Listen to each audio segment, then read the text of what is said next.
Hi everyone, Tom here, and today we're gonna take a look behind the scenes of this YouTube thing that you're watching right now.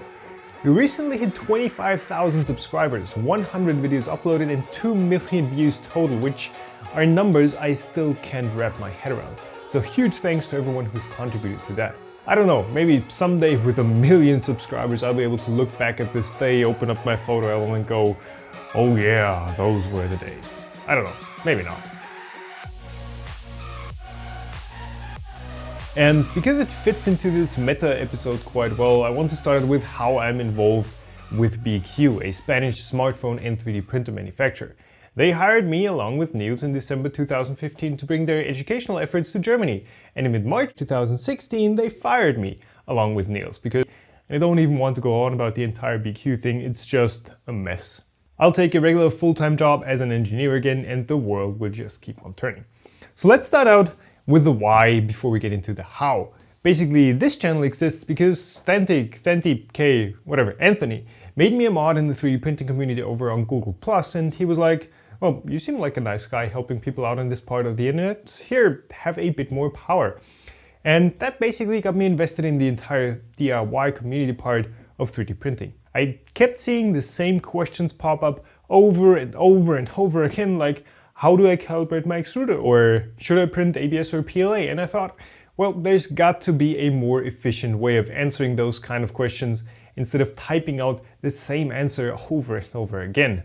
And since I also wanted to try out that entire video thing anyways, and YouTube provides a great platform for sharing that kind of content with the world, that's what I ended up doing. So I grabbed my mom's camera, a Canon 5D Mark II, which supposedly is a decent camera for video, but compared to today's standards is absolute garbage. So I set that on a tripod and started explaining how the resolution of a filament-based 3D printer worked. And for those of you who've binge watched all my videos, you might wonder why you've never seen that wall. Well, it's because I never published it. I didn't even edit it because it was just so horrible. Check it out. So when a 3D printer manufacturer claims a resolution of 0.1 millimeters, all they're actually saying is we can print at layers that are 0.1 millimeters tall.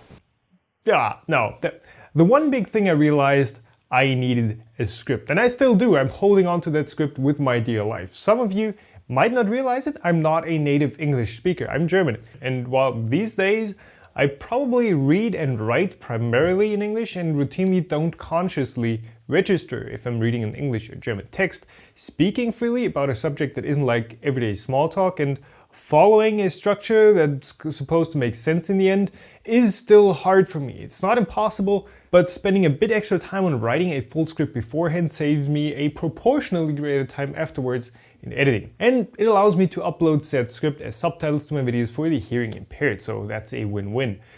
So creating a script is almost always the first step for creating a video for me. Unless it's a review, of course, then the testing comes before that. So the first 2 or 3 videos I actually had printouts of that script taped left and right of the camera. So the first half of the video I'd be staring towards camera right, and the second half I'd be staring towards camera left, which looks ridiculous. So I built myself a teleprompter from an old laptop screen and a piece of glass from a picture frame. This is the second revision of the prompter and it works beautifully. The only thing I had to buy was the LCD interface and a few camera mounts and stuff. I've got that hooked up to my laptop, which runs Proverb Teleprompter, the only software I was able to find that was halfway usable for this kind of application. If you've got any better recommendations for Windows, please let me know in the comments below. I've also got a keyboard on the floor that lets me pause and resume the prompter scrolling with my foot whenever I need to do that. So the rest of this studio setup is relatively unspectacular. There's even a few pieces of furniture stored in the corner over there. The desk I'm using here is nothing more than a $20 kitchen work surface on a few legs. The lights I'm using are fluorescent tubes on the ceiling and 2 spare softboxes that I fitted with 3D printing light stand mounts and E27 fixtures to hold some fluorescent bulbs. And behind this huge softbox I've built myself a pair of shelves to hold my gear. Now, I have to admit, I love tech and I love having decent gear that is made for the job and not just a hack job.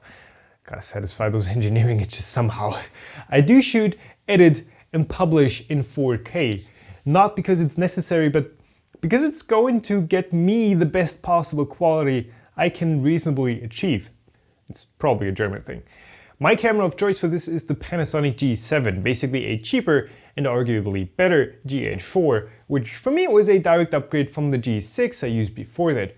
I love the G7, it's a great camera, but it's only got a relatively small sensor, so to get that juicy bokeh, you've got to pull some tricks. In my case, that trick is the Samyang f2.0 16mm manual lens, which again, I love, but being all manual is kind of slow to use.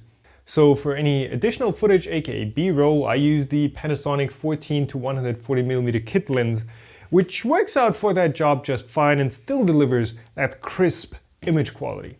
The two camera receptacles I use, other than the teleprompter, are a newly acquired Manfrotto head on some cheap but solid legs that I wanted forever to get those super silky pans, and my DIY slider, which I've used just with the open build carriage for a while now, and I haven't quite finished adding the flywheel and a stepper motor to it. But the flywheel makes it run really smoothly, and one day the stepper is going to allow me to do some fancy time lapses. Audio-wise, I've been relying on this tiny lavalier mic for a while now, which is the Rode SmartLav, a pretty cool little thing. It plugs right into a smartphone, which means the quality is going to be completely dependent on the phone you use. And seriously, every single phone I've tried gives a completely different sound. Right now I've got that plugged into my OnePlus One, which works out pretty much perfectly. I had tried a shotgun mic for a while and that was pretty good too, but recording straight to the camera and having wires dangled from the ceiling wasn't really optimal. So that's the recording part, but what also takes a lot of time is editing, because I typically only start shooting B-roll once I finish editing the A-roll, so the part where you actually see me talking. I work entirely in the Adobe hemisphere with Premiere Pro and Audition for the video work and Photoshop for anything that's not moving. And I guess as with anyone using the Adobe tools, it's kind of a love-hate relationship. Yeah, sure, they're incredibly powerful tools and basically an industry standard, but they're way less stable than you'd expect for such a high-end software suite. And that's the most frustrating part of the process, other than occasionally corrupting an SD card and having to redo an entire shoot. But when you've got all your video all done and edited and Premiere just won't export it properly and you keep grinding at it for days, it takes quite a lot of self-control to stay calm. Woosah. Of course, any editing workstation takes a beating when you try to natively edit 4K on it, so I'm running an Intel 8-core Extreme Edition, 64 gigs of RAM, a GTX 970, 12 terabytes of redundant magnetic storage, and a 500 gigabyte SSD. The entire thing's water-cooled, you know, just your average desktop computer. And it's just barely enough for editing 4K. But in the end, when a video is finished and done, and I typically only release things once I'm happy with them, you know, that is the most satisfying moment of the process. So one more thing I want to cover is money. And most of this is probably the same for any YouTube channel. Of course, you can absolutely make videos on zero budget if you need to, but honestly, that's no fun. So somewhere you've got to make some revenue to pay for gear and space and whatnot. One part of that are ads. Those ads before, after, and all around YouTube videos are split 40% to YouTube and Alphabet and 60% to the creators. I personally don't like them and use adblock, and I don't blame any of you if you do the same. I don't want to lock my content behind paywalls like Vessel either, so I mean, if you want to block ads, what am I going to do anyways? The other thing that actually generates quite a bit of revenue as well are the affiliate links from Amazon and eBay, but they're not quite as consistent as the ads, as they actually depend on people using them to buy stuff. But the good thing is, just like ads, they don't cost my viewers, you find people anything, so it's another feel-good thing where nobody loses anything.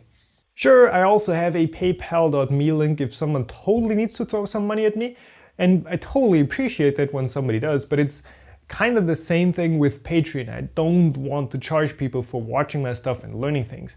That will always be freely available. Now, one thing I'll never do is to accept money for doing a review or for praising a product that I personally don't think is worth it. Some of the printers and parts I reviewed are review samples that I got to keep, but I do understand that a lot of times it's just more work for the manufacturer to retrieve it than just letting me keep the used product. And it's not like I need so many printers anyways, so one extra one isn't something I'd sell my soul for. Considering I've spent hundreds of hours on making videos and hundreds more on researching and experimenting with 3D printing in general, the income from YouTube I'm getting isn't really something to brag about, and probably not even at minimum wage. So financially I'd be better off just working a regular job. But what makes this worthwhile isn't the money, as you might have guessed. It's being able to create something that is bigger than me. It's seeing that I can put my knowledge to good use and having people appreciate it. And for me, it's also about learning new things, whether it's about 3D printing or video making. And honestly, I still have no idea what I'm doing when it comes to video stuff. So thanks for watching. I hope that answers some of the questions you might not even know you had. Leave a like if you feel like it, and I'll see you all in the next one.